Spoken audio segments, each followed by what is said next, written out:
Sa gitna ng nagtataasang mga puno at berdeng kabundukan, nakakubli ang isang kwento ng lahi na nananatiling matatag sa paglipas ng panahon, kasabay ng paglipad ng ating mga paningin sa itaas. Ating lalakbayin ang lupang ninuno ng mga mamanwa, ang mga namumuhay sa kagubatan. Halika, samahan niyo akong kilalanin ang pinakamatandang tribo na namuhay dito sa Pilipinas. At ngayon ang ganda ng kanilang simpleng pamumuhay.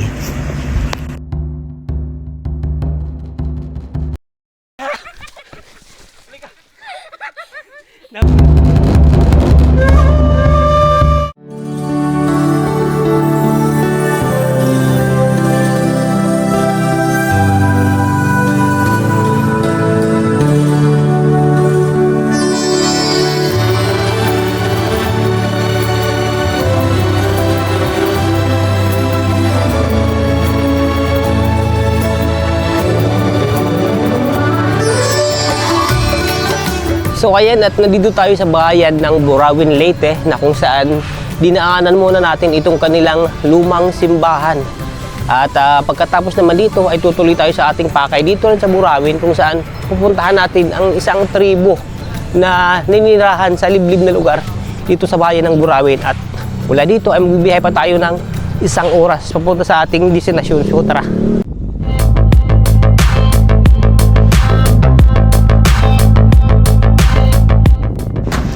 Papunta tayo ngayon sa tribo Mamanwa dito sa kabundukan ng Burawin, Leyte. Kita nyo naman yung kalsada, simentado nga pero yung tarik, mapapadasal ka talaga nang wala sa oras. Banganan ko kasi kung pumasok na break.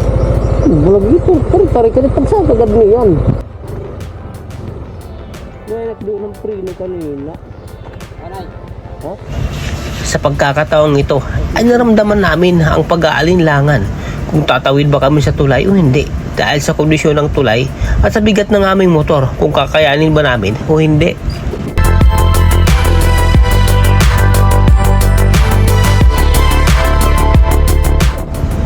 Sa gitna ng tulay ay mararamdaman mo ang pag-alog ng mga sahig na kahoy at pag-iwang kaliwat kanan na nakadaragdag sa aming kaba.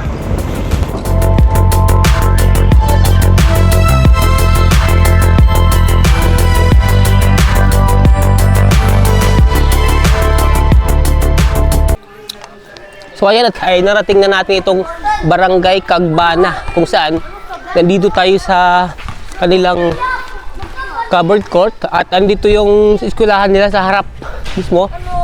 Meron din silang barangay hall, nga lang ito ay nasa under renovation ngayon. Dito muna tayo pansamantalang paparking ng ating motor dito sa kanilang covered court at pupuntahan natin mamaya-maya yung mga katutubo doon sa taas ng bundok. Maliit lang ito na komunidad at mapapansin natin na yung mga kabahayan dito ay mabibilang lang. Makikita rin natin dito na napaka-peaceful ng kanilang lugar. Siguro wala kang pangamba dito na kung ano mang hindi maganda na maaring gawin sa atin.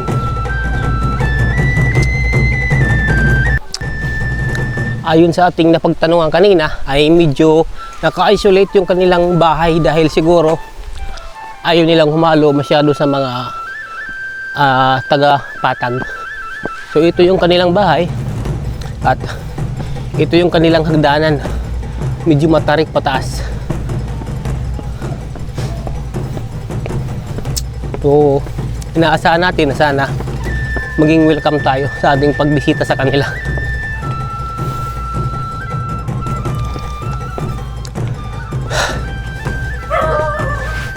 Yan to. Kulog. So, nandito na tayo sa kanilang parang lugar na kung saan dito sila medyo ka-isolate. Sa panglita sa pala tribu dili mi pwede mga kuang kay na dili man mi basta-basta mga tao kay naaman mi sa NCI pinaamay dato ug magusto ka tuwa ka ngadto sa dato. Sa mandapit ang kuan.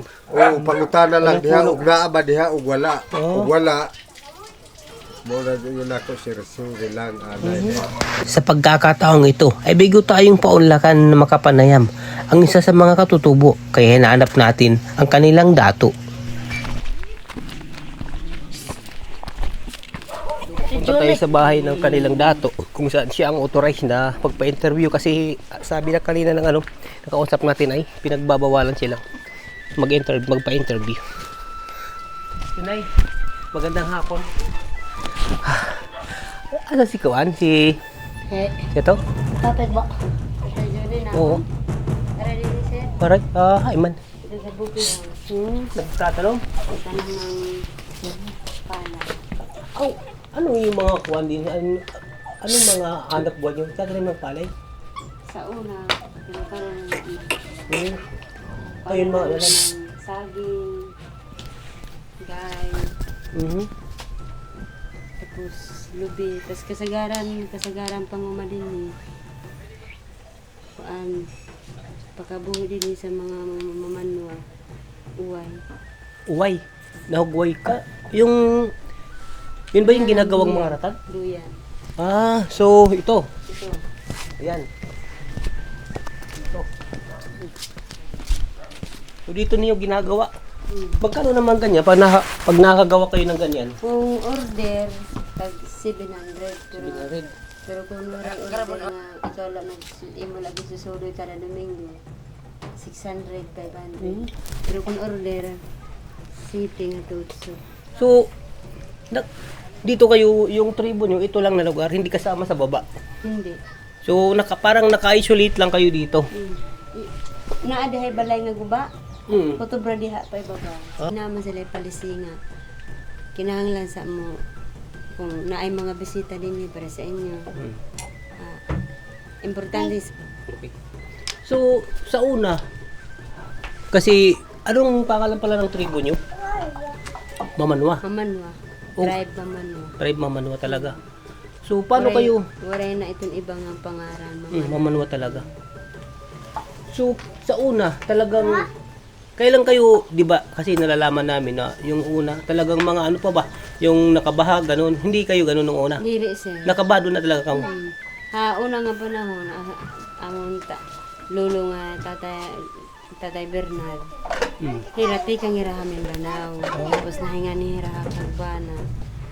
Hira talaga, irabado, sugad-lugod mo lang. Ibala nakabahag kay mismo bisang kami nga mga anak, diri kami nagpapakita yung mga tao nakabahag. So, medyo modernized na sila. Hindi na sila yung nakikita natin sa ibang tribo na nakabahag, ganun, walang mga damit yung mga lalaki. So, kuan na kayo. Modernized na sila. Okay. Isang komunidad. Mga panahon sir nga diri waray pa kami kilala sa gobyerno nga mamanwa. Bisan kayo magsingain, gintatamay kami. Okay. Salit amo ton pinaka masakit hamon dughan na gintatamay kami mga tao. Samantala pareha man laon ta kita tao. Pero ang nakakuan sir kay iba kami nga kulay. Hira mabusag kami maitong. Di man, parehas lang. Gin tatamay kami nila kay kami kuno diri kuno kami pwede magsagol ang mga busag ng mga tao. Ay hira pag kita sir mahugaw kami pero para hamon diri kami. At sa pagkakataong ito, ay naramdaman ko ang hinanakit ng isang katutubo laban sa ibang tao na minamalit sila dahil sa kanilang kulay at kanilang tribo. So, sasamahan natin sila para manguha ng uway para makita natin kung ano yung proseso, kung paano nila kinukuha yung mga uway.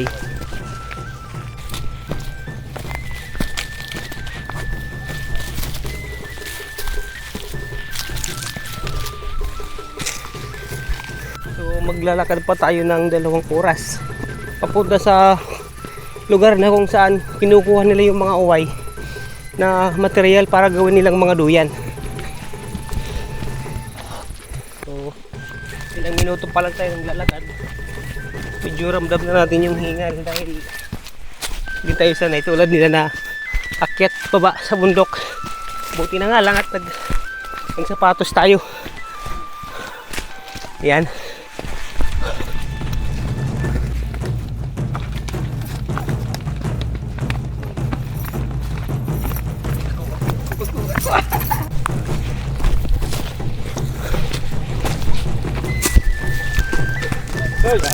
Kailangan humawak sa mga sanga. Punta ako ng puno para hindi ka dumausdos pa baba. Wala na. Halika.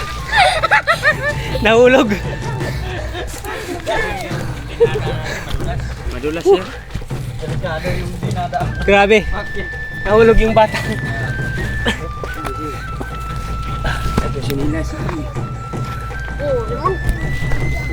Sige. Yung pangunguhan nila ng uway. Hop, hop, hop, hop.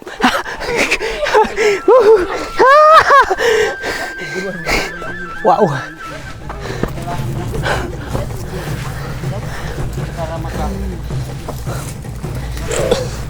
So, complete package.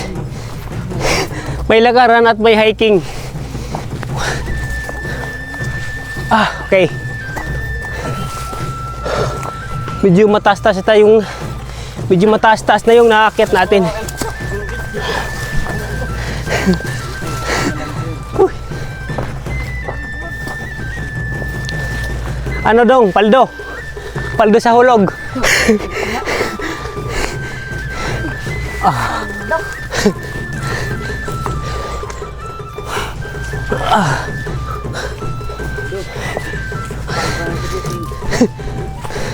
Malayo pa? Sabi ni Sir malayo pa daw, pero yung gasolina ko parang 50% na. Nagpahinga tayo sandali kasi talagang nakakapagod umakyat. Buti na lang kasama ko itong bata. Hindi ako iniiwan. Grabe, tagaktak yung pawis. Iniwan na nila tayo nandun sa taas. Hahabon na lang tayo mamaya.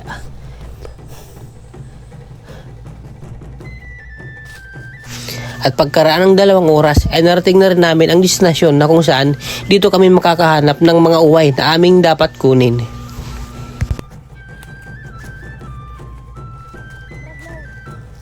Ano ito ya? Para saan? Papait? Ilang? Tubig, gusto ko tubig.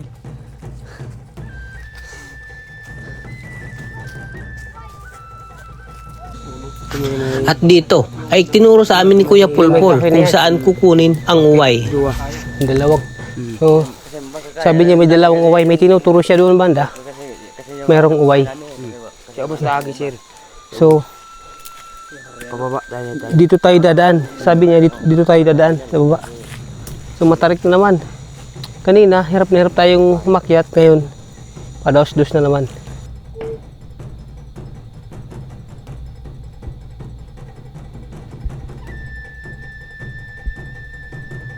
Habang inaakyat nila Kuya Pulpul at Kuya Junjun ang puno kung saan kukunin ang uway, ay ramdam ko ang hirap ng kanilang ginagawa.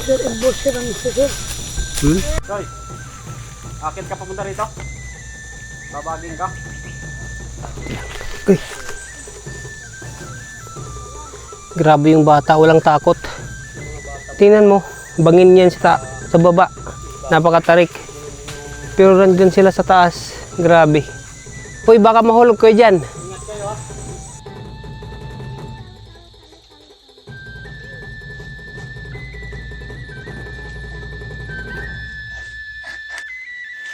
At sa wakas, ay nakuha na namin ang aming pakay at kailangan na namin itong dalhin sa patag.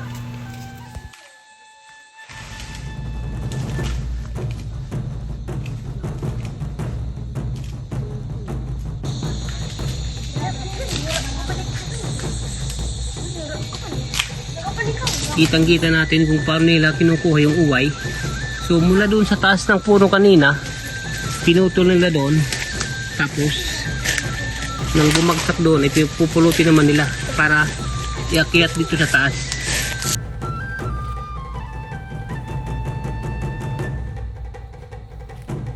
So gaano kahirap yung pagkuha ng uway? Kasi ninaakyat set.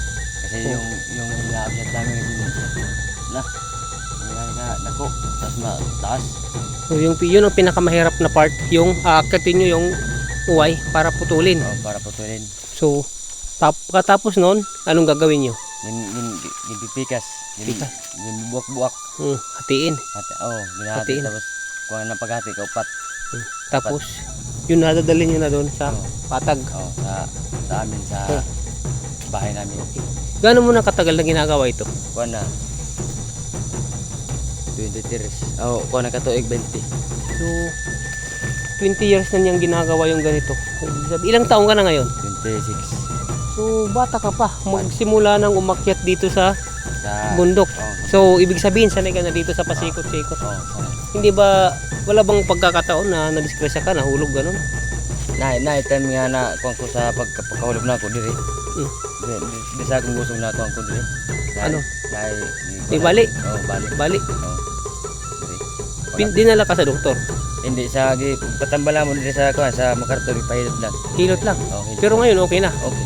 Yung gagawang doon. Yung isang duyan, gano'n mo katagal gawin? Pang araw, 2 araw. 2 araw. 2 araw. So, matagal-tagal, no? Tagal. Tapos, pag natapos na yung duyan, nabibinta nyo kagad. Ganda bibenta. Bilis naman mabinta. Okay. 1,000 kasagaran kung order na tag 1,000 pero kung soro ilan namo tag 800. So, mahirap yung pangunguha ng uway, pero bakit ginagawa nyo pa rin? Kasi yung pamumuhay namin dito, yun yung pamumuhay namin dito sa sa Kagbana. Yun lang ang pinagkukunan nyo. Wala nang iba. Wala nang iba. Pagkatapos naming manguha ng uway, ay kailangan nilang maghanap ng pagkain para sa kanilang hapunan.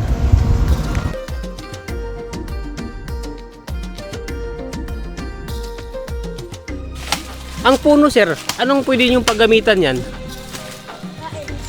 Hindi, yung puno. Wala. Itatapon niyo lang yan.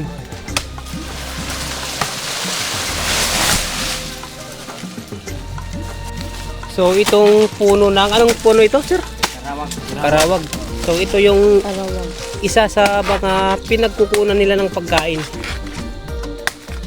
Paano ito, inuulam o ito lang talaga? Pinaparat nyo sa kanin o ito lang, ubod lang? Inuulan lang. Ulam, para sa kanin, ganun. Kailangan na mo pinapa para At pagkatapos maputol ng puno, ay sisimulan na nila yung proseso para makuha yung ubod nito na kanila namang kakainin.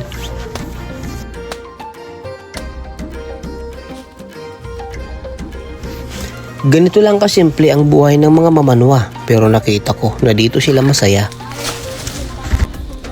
kulang pa yan. Kuha pa tayo ng isa. So bitin, mga gano'n lang karami yung mag-isang plato na ba yan? Oo, Pag makuha. isang plato. Paano yung style yung pagkain nyo? Bigayan din lahat ng katribo o sa bahay nyo lang yan? Sa kuha namin na yan, sa mga mukha lang yan, sa amin lang. Sa pamilya mo lang? Mabusisi man ang proseso, pero kailangan nilang gawin para may mayahapag sa misa ng kanilang pamilya.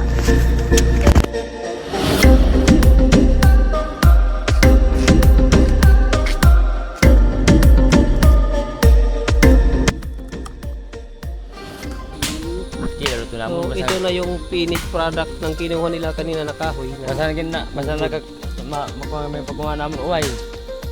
Labi ko na basawarin namin rin nga. Tikman natin. Basawarin namin rin nga balon. Ito lang among ikaw. Matamis-tamis lang siya. Ito na na. Ikaw na mo puno ito. Basawarin namin Kasing lasa lang siya ng ubod ng nyug. Parang ganun.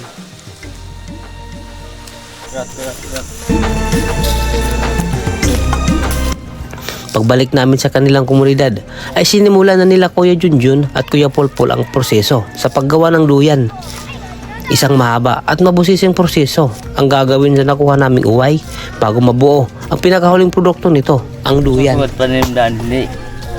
Kung ini kung makuha hindi, maglalapos ito, magkailangan magpika sa gusto, basta kung gusto ka na mag-aaram ka na Hindi basta-basta pala.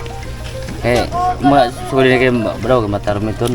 Kailangang dahan-dahan ang paghati nito at kinakailangan ng iba yung pag-iingat dahil isang pagkakamali mo lang ay maaari kang masugatan.